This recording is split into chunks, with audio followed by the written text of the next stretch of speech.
while millions of Americans turn on their TVs every night to watch Bret Baier share the day's biggest news stories from his desk at Fox News. Most people don't know about the heartbreaking things this experienced news reporter has dealt with. For almost 20 years, a baby boy born with a heart the size of a walnut that was pumping blood the wrong way. 5 major heart surgeries before he became a teenager. A car accident in Montana that left the whole family stuck upside down in a frozen ditch. The unexpected death of his dad, who taught him everything important. And maybe the worst of all, private text messages that got leaked and destroyed his carefully built reputation as one of TV's most fair and balanced reporters. This is the story of a man who spent his career telling hard truths to America only, to face truths in his own life that no school for journalists could have gotten him ready for. The year 2007 should have been all good news for Bret Baier. Fox News had just made him the network's White House reporter, an important job covering the Bush presidency. His career was going straight up. But while Bret was reaching the top of his profession that he'd worked so many years to get to, his personal life was about to fall apart in a hospital delivery room. Amy Baier had their first son that year, a baby they named Paul. The birth went fine. No problems, no warning signs. Just another healthy baby coming into the world, or that's what everyone thought. But right after birth, one of the nurses saw something worrying. The baby looked pale. His skin color wasn't quite right. What happened next was every parent's worst nightmare happening right in front of them. Medical tests showed a terrible diagnosis. Paul had been born with 5 heart problems. His tiny heart, no bigger than a walnut, was pumping blood the wrong way through his body. The problems were so bad that doctors told them news no parent wants to hear. Their newborn son would need major heart surgery within days. There was a very real chance Paul might not survive to go home with his parents.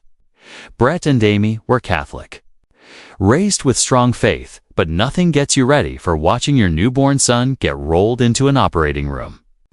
The couple relied heavily on prayer during those scary first days.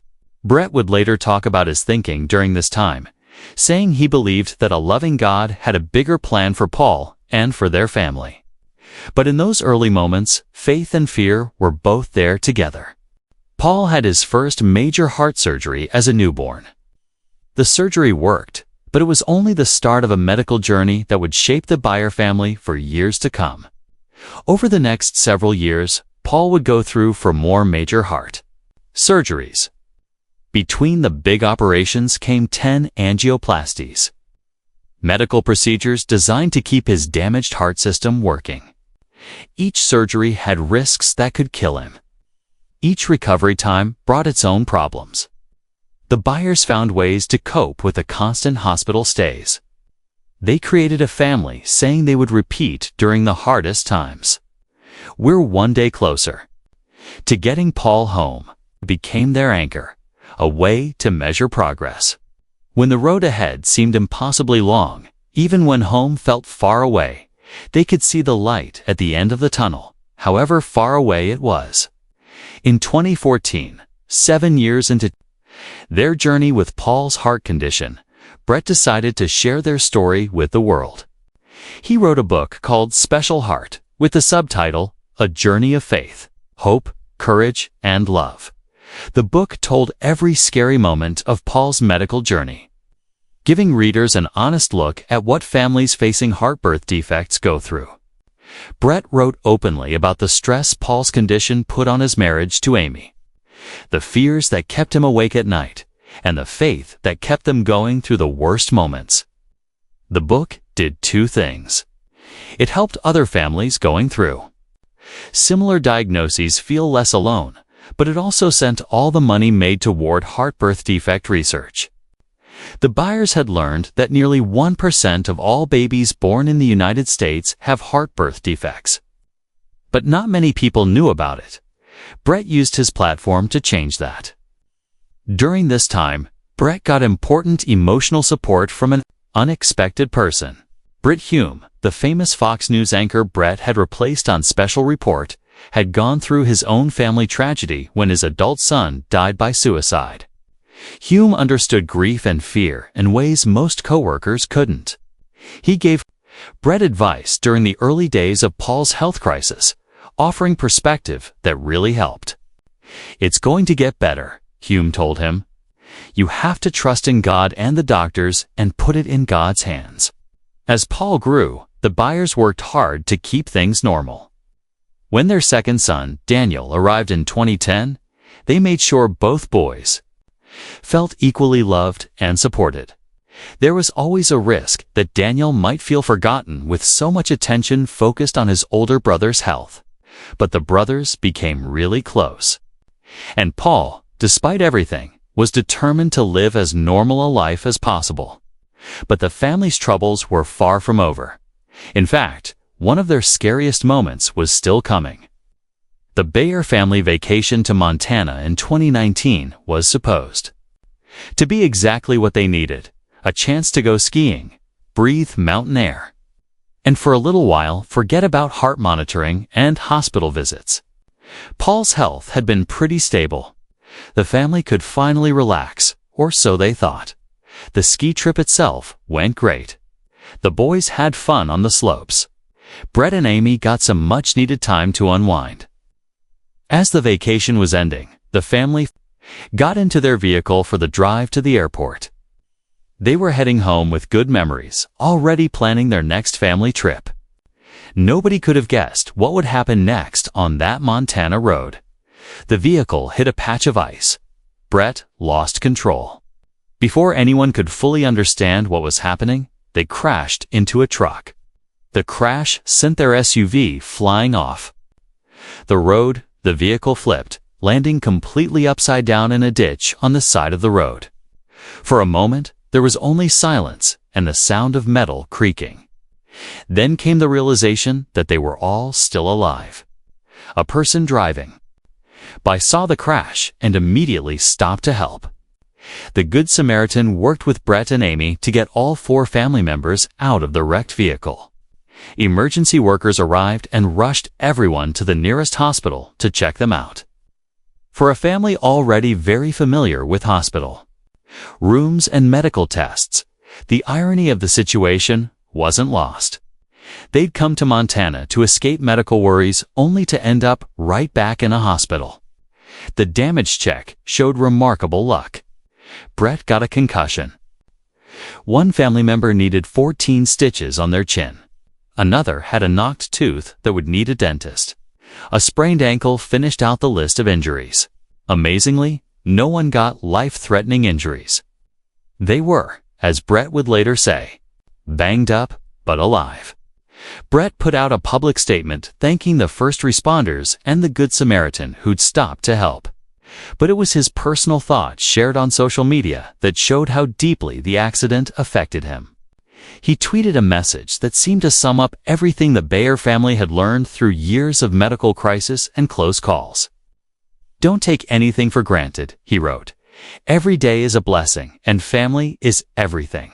It's always good to remind yourself of that before something does it for you." The accident was another reminder of how fragile life is, something the Baiers already understood better than most. But they had little time to process the trauma. Just months later, in 2020, Bret's phone would ring with news that would bring a different kind of pain. Bret's father had been diagnosed with cancer. The disease got worse quickly. Within months of the diagnosis, Bret got word that the end was near. He traveled to be with his father, and the whole family gathered for his passing. Bret later said he was grateful that his father didn't suffer long and that everyone who loved him got to say goodbye. The loss hit Bret harder than he'd expected. He talked about his relationship with his father in a MarketWatch interview just 3 years earlier, explaining how deeply his father had shaped his work ethic. From the teenage lawn care business, Bret had run to the way he approached his job. As a news anchor, his father's influence was in everything. The lessons about hard work, integrity, and dedication came directly from watching his father live those values every day. The online community sent lots of support when Bret announced his father's passing. Coworkers, viewers, and other journalists filled his social media with messages of encouragement and love, but no amount of support could fill the hole left. By losing the man who'd been so important to who Bret became. As Bret mourned his father and continued managing Paul's ongoing health needs. He had no idea that his professional world was about to explode in a scandal that would threaten everything he'd built. The time after the 2020 presidential election created chaos throughout American media and politics. Donald Trump refused to admit defeat to Joe Biden, claiming widespread election fraud. Many Republicans repeated these claims, with some GOP politicians insisting the election had been stolen through rigged voting machines and corrupted vote counts. The accusations targeted one company in particular. Dominion Voting Systems made electronic voting equipment used across the country. In the weeks after the election, the company became the focus of increasingly crazy fraud accusations. Conservative media personalities claimed Dominion's machines had been programmed to switch votes from Trump to Biden. The accusations had no proof, but spread quickly through right-wing media circles. And Fox News, Bret's employer, became one of the loudest spreaders of these claims. Multiple Fox News personalities regularly pushed unproven statements about Dominion's equipment. Night after night, anchors and hosts suggested the company had played a role in stealing the election from Trump. The network's audience, mostly pro-Trump, responded enthusiastically to these stories. But Dominion wasn't going to let the accusations go unchallenged. The company filed a huge defamation lawsuit against Fox News, asking for $1.6 billion in damages. Dominion accused the network of deliberately destroying its reputation with false claims that its executives knew weren't true. The lawsuit triggered extensive investigation proceedings, and Bret found himself questioned and investigated as part of the case. Text messages between Fox News personalities were demanded by the court. Internal communications were looked at carefully. And what came out painted a troubling picture of how the network operated during the election. For Bret, the real tragedy of the Dominion situation went beyond the lawsuit itself. As Fox News pushed farther right after Trump's loss, Bret found himself increasingly alone within his own workplace. He'd built his career on measured, fact-based reporting. He'd earned respect across the political spectrum for his fairness. But now he watched his network abandon those principles to keep its audience happy. Bret made a decision that showed where his priorities were. He pitched a special episode that would carefully examine and debunk the election fraud claims spreading.